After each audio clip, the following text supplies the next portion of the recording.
Honours 4 ইয়ারের form fill up যেভাবে করবা, ফর্ম ফিল আপ করার জন্য সর্বপ্রথম তোমরা একটি ব্রাউজার ওপেন করে নিবা।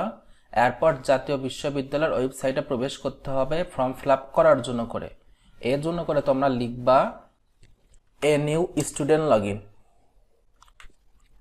নিউ স্টুডেন্ট লগইন লিখে সার্চ করার পর সর্বপ্রথম যে ওয়েবসাইটটা আসবে স্টুডেন্ট লগইন, আর অ্যাড্রেসটা দেখো ems.nu.ac.bd, এটার ভিতর প্রবেশ করবা।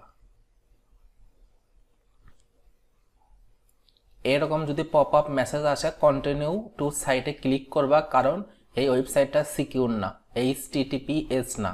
এখানে দেখো ওগুলো অপশনই নাই, ওগুলোর দিকে যাওয়ার দরকার নাই। এখানে তোমাদের রেজিস্ট্রেশন নাম্বারটা টাইপ করবা। রেজিস্ট্রেশন নাম্বার লেখার পর সাবমিটে ক্লিক করবা। প্রবেশ করা মাত্রই উপরে দেখবা তোমাদের নামটা ঠিক আছে কিনা, তাহলে বুঝবা সঠিক রেজিস্ট্রেশন নাম্বার লিখছো। এরপর বাম পাশে ফর্ম ফিল আপে ক্লিক করবা। ফর্ম ফিল আপ করার জন্য অ্যাপ্লাই নাও ক্লিক করবা।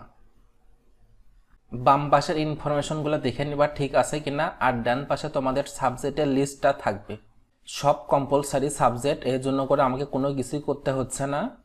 এখানে তোমাদের কত খরচ হবে সেটা লেখা আছে, টোটাল দেখাচ্ছে 4175 টাকা।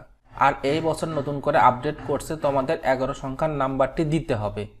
এর জন্য তোমরা +880 এইসব দিবা না, 0 থেকে শুরু করবা আর ফুল নাম্বারটা লিখবা। দেখো উদাহরণস্বরূপ দেওয়া আছে 01, এভাবে লিখবা। তাহলে আমি নাম্বারটি পাল্টে নিচ্ছি। দেখো নাম্বার ডিলিট করার পর আমাকে বলতেছে অনুগ্রহ করে 11 সংখ্যার বৈধ মোবাইল নাম্বারটি লিখুন। আমি লিখে নিই। নাম্বার লেখার পর সাবমিট। Total credit 40। আমি সাবমিট করতে চাচ্ছি ইয়েস। এবার শুধুমাত্র পিডিএফটা ডাউনলোড করতে হবে, ফর্ম ফিল আপের কাজটা শেষ। পিডিএফ ডাউনলোড করার জন্য অ্যাপ্লিকেশন ফর্মে ক্লিক করব। কন্টিনিউ টু সাইটে ক্লিক করব। পিডিএফটা চলে আসলো। এরপর এখানে দেখো ডাউনলোড বাটন আছে, ক্লিক করতেছি। কোথায় আমি ডাউনলোড করব সেই লোকেশনটা সিলেক্ট করার পর সেভ দেব। এরপর কিপ ডাউনলোড কমপ্লিট। এইভাবে খুব সহজে তোমরা ফর্ম ফিল আপ করতে পারবা।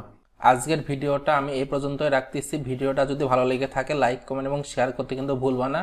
Thank you for watching this video.